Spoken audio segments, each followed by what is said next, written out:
Kelihatan nggak? Ya, ada kesulitan nggak? Ya, ada perubahan nggak? Ya, ke sebelahnya.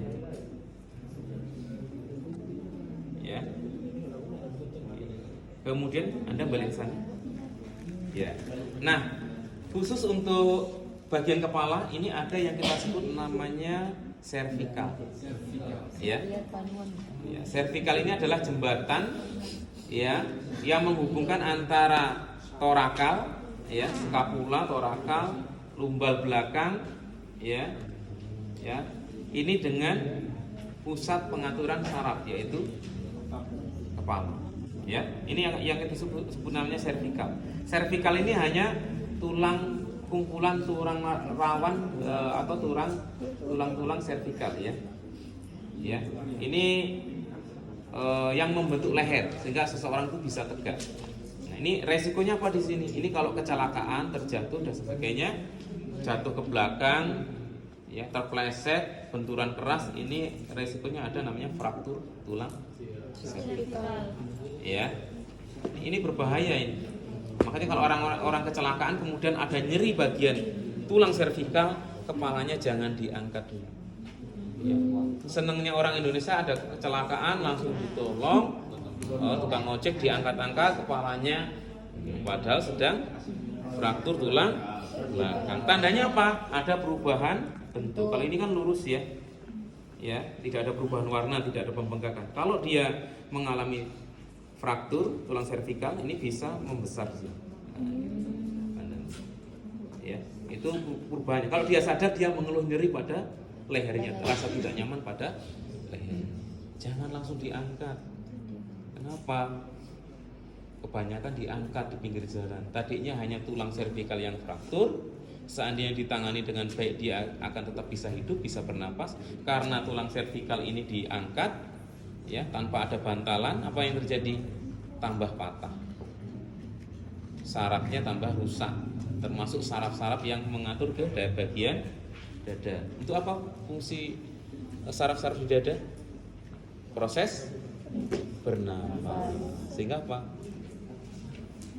Sarafnya lemah, tidak bisa bernapas. Apa yang terjadi? Ya meninggal.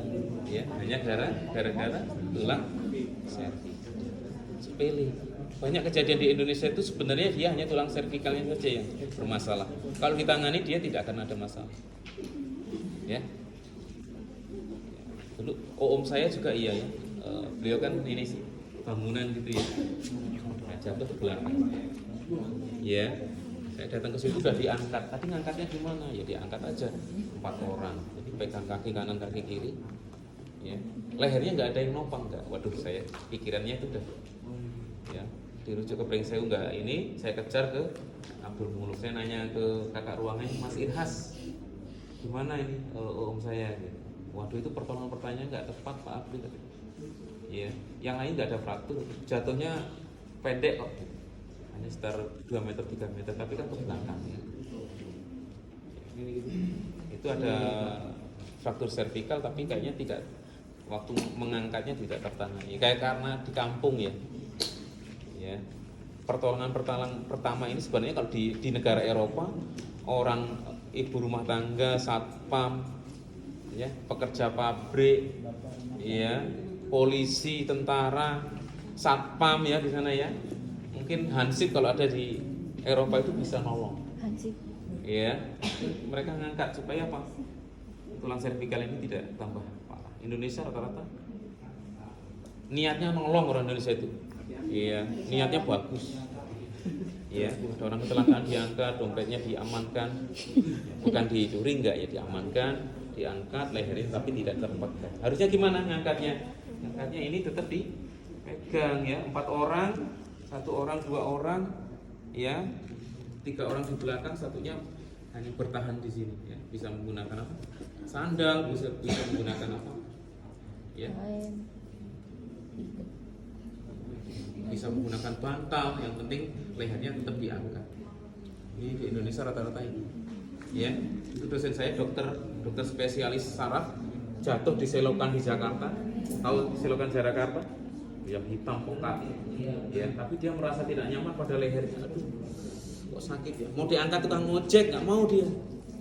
ayo Pak kita tolong. Enggak. Dia nih HP-nya masih dipegang, telepon temennya, pokoknya kesini. Tim IGD dari Rumah Sakit Pertamina, tolong saya pokoknya sebelum saya pingsan. Kalau udah pingsan apa? Ditolong tukang ojek. Ada jamin. Dia bertahan, pokoknya sakitnya luar biasa bertahan. Ya, namanya ikhtiar ya, bagus. Ya, sampai datang timnya baru pingsan. Diangkat pakai apa? Ya, kalau alat-alat di IGD lengkap. Ini dikasih Polarneck namanya. Ya, Polarneck itu seperti ini ya, bidai untuk khusus servikal. Ya, kalau nggak ada ya terpaksa pakai apa? Ngangkatnya pakai papan yang lurus. Kalau terpaksa nggak bisa, ada yang megangin pakai sendal boleh. Ya, kalau nggak ada sendal, gedebok pisang ya. Yang penting dia tetap stabil, minimal nggak bergeser, nggak terlalu bergeser. Karena nyawa ini putus ya udah nggak bisa nafas. Ya benar, mati ya. Kita lagi mati kayak ayam ya. Seperti ya. Jadi sepele tapi mudah-mudahan ke depan ya. Ini yang dapat namanya BLS itu baru orang-orang kesehatan ya, tim kesehatan, mahasiswa yang kayak STKIP harusnya mereka tahu juga. Satpam itu harusnya dilatih. BLS dasar ini. Ya mungkin pemerintah nggak bisa semuanya, minimal mungkin tenaga kesehatan kita kayak ini bisa menyelenggarakan secara ini 2 hari 3 hari lah, semua komponen untuk menolong orang bisa pas. Silakan berdiri. Oke, ini dari baru daerah kepala dan leher ya, atau servikal ya. Selanjutnya adalah tahap yang kedua adalah bahu ya. Bahu itu meliputi namanya torakal ya, kemudian lumbal ya, kemudian ini servikal ya. Nah, ini kita lihat aja. Kalau seperti ini kan normal ya. Ada perubahan ini sedikit aja, berarti ada perubahan ya. Coba tegak setegak mungkin, yang paling kamu maksimal. Ini mungkin dia agak ada miring ke sebelah sini, ini tidur saja ya, kayak pola. Atau ketika duduk belajar kemarin kalau kuliah, senangnya ada di posisi mana, itu mempengaruhi ya. Ini nggak main-main ya. Ketika Anda seperti ini nanti bisa proses bernapasnya sering terganggu. Orang yang tadinya tidak punya asma bisa punya asma. Jadi ergonomi, bentuk badan yang bagus, postur yang bagus itu mempengaruhi pernapasan, mempengaruhi endokrin nanti. Ya, endokrin berkaitan dengan apa? Hormon reproduksi. Jadi kalau nanti ada perubahan bentuk postur tubuh, bisa saja nanti pembentukan sperma atau pembentukan ovum berpengaruh. Rupanya sampai ke sana. Selama ini kan kita nggak memahami. Jadi orang kok udah nikah lama, salah satunya nggak punya keturunan, mungkin lihat dari posturnya. Jangan-jangan ada posturnya yang kurang tepat. Ini kalau dikaji lebih lama ini ya, bisa 4 hari 4 malam. Artinya seperti itu, postur yang nggak bagus. Bisa nggak diperbaiki? Bisa, Anda ngangkat. Ya, jadi anak kecil itu kalau lagi bergelantungan di pohon-pohon jangan dilarang ya, selama tidak membahayakan dia, supaya posturnya bagus. Ya, jadi Anda juga bisa ya, tapi jangan digantung di kos-kosan, jangan ya. Ini aja. Nah ya, ini aja. Nggak usah ngangkat badannya diangkat, nggak harus ngangkat, enggak. Ya, kecuali yang parah, misalkan ada perubahan bentuk yang parah, itu bisa atau nanti pulang kampung cari pohon kopi yang nggak terlalu tinggi, dan itu bisa mempengaruhi. Ya, lihat ya, ini dari posturnya ya. Bagian ininya harusnya dibuka ya, torakalnya gimana, ada perbedaan simetris atau tidak ya. Kemudian ininya ya, ini masuk di daerah servikal, klavikula, skapula, ada perubahan ya. Sama dari belakang juga ya. Kalau biasanya masih perawatan badannya bagus-bagus ya, tidak ada masalah ya. Ngejim setahun sekali ya, setahun sekali ya. Ini di bagian ini ya, lumbalnya di mana coba balik? Ini yang kita sebut namanya vertebra lumbalis, ya, tulang belakang, ya. Ini bagus. Mungkin pernah terjatuh tapi tidak sampai ini ya, jarang terjatuh, jarang. Biasanya kalau perubahan bentuk, kalau ada fraktur kan kelihatan ya, ya bentuknya berubah, ya, kesulitan bergerak, perubahan bentuk dan sebagainya, perubahan warna, ya, lebam dan sebagainya. Ada kesulitan bergerak, digerakkan. Sebenarnya kita sambil room ya, cek. Coba suruh muter. Nggak ada keterbatasan ke belakang. Ini namanya apa? Rotasi ya. Sama di sebelah sana. Ya. Oke, bergerak lagi. Oke, ya. Nah, ini termasuk juga sebenarnya di sini ada yang kita sebut namanya kekuatan otot ya. Kekuatan otot. Anda pernah nggak belajar sebelum belajar kekuatan otot? Itu biasanya di sistem neuro, sistem muskulo diuji, ya. Kecuali orang yang fraktur ya. Orang fraktur boleh nggak diuji ototnya? Sebenarnya boleh, tapi berbahaya kalau nggak paham. Ya, kalau suruh Pak genggam Pak, itu sudah kekuatan. Tapi sampai kalau diangkat-angkat, frakturnya tambah. Ya, nah kekuatan otot ini dibagi menjadi kanan itu kekuatan otot itu diuji di ekstremitas atas dan bawah. Coba perhatikan, kalau Anda nanti mengukur kekuatan otot itu ada kekuatan ekstremitas atas, bawah, kanan, tangan kanan, tangan kiri, kaki kanan, kaki kiri. Ini dibagi menjadi beberapa lapisan, ya. Jadi pemeriksaan ini yang pertama. Ya. Ini kekuatan otot itu pakai namanya skala 5. 0, 1, 2, 3, 4, 5. 5 itu apa? Maksimal, menggenggam tanpa ada gangguan. Ya. Ya. Kita cek tangan kanan, ya, kekuatan ototnya maksimal 5, ya. Coba sekarang tahan, lemes, ya. Ini berarti berapa? Bisa nahan tapi lama-lama capek. 4. Ya, 4, ya. Tahan. Aduh, 3, ya. Yang kedua, ngangkat aja, ya. Yang satu ada tonus saja atau geser dikit. 0 Nggak ada. saja. Ya, ini baru 1, 5. Di sini sebelah sini boleh dites. Tapi biasanya kalau di sini nggak kuat, sininya sama. Ya, 1, 2, 3. Ya, 1, 2,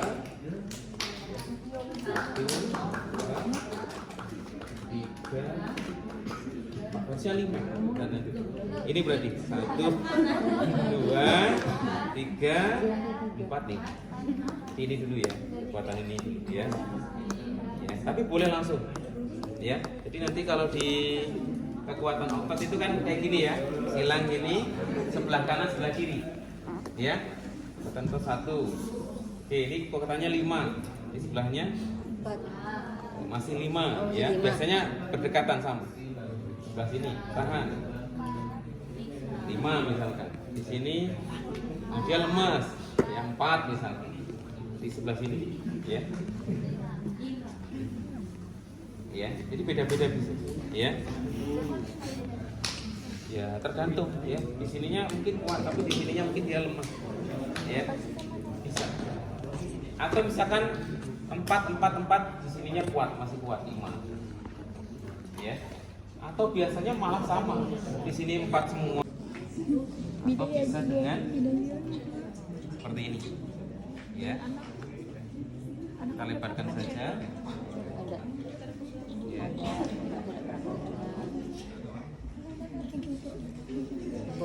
Atau ya, bisa juga ya seperti tadi ya. Sama ya. Nanti kita tambahkan namanya balutan elastis ya.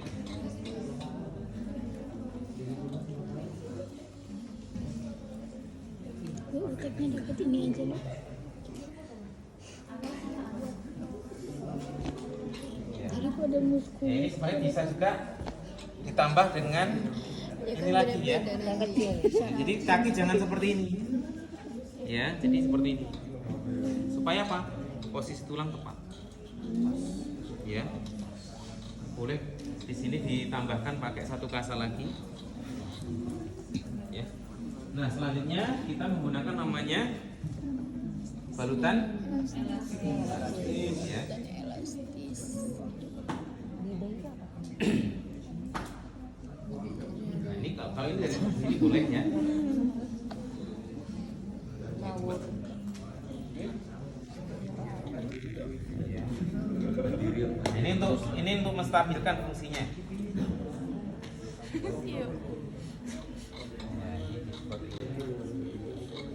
Ya, inilah kadang-kadang yang ketika kita masang terlalu kencang ya.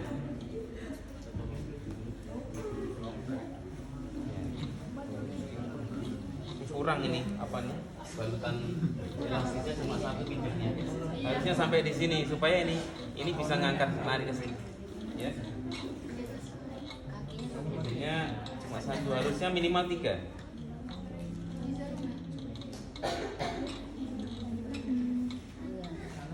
Nggak mungkin cukup kalau cuma satu.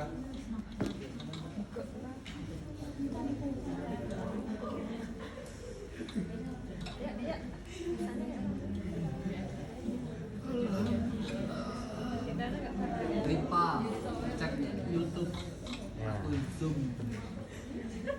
Ya, ini harusnya kurang ini. Ini elastisnya harus. Ya. Kalau terpaksa mungkin dipasang di sini kalau cuma satu, tapi alangkah tidak ini ya. Minimal semua harus stabil. Ya.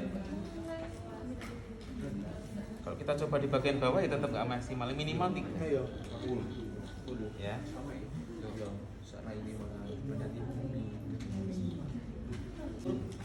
Tertutup dengan pemberian terapi kompres dingin. Nah itu kalau hasilnya itu menunjukkan adanya penurunan nyeri pada kedua pasien. Pasien pertama mengalami penurunan skala nyeri dari 6 menjadi 3.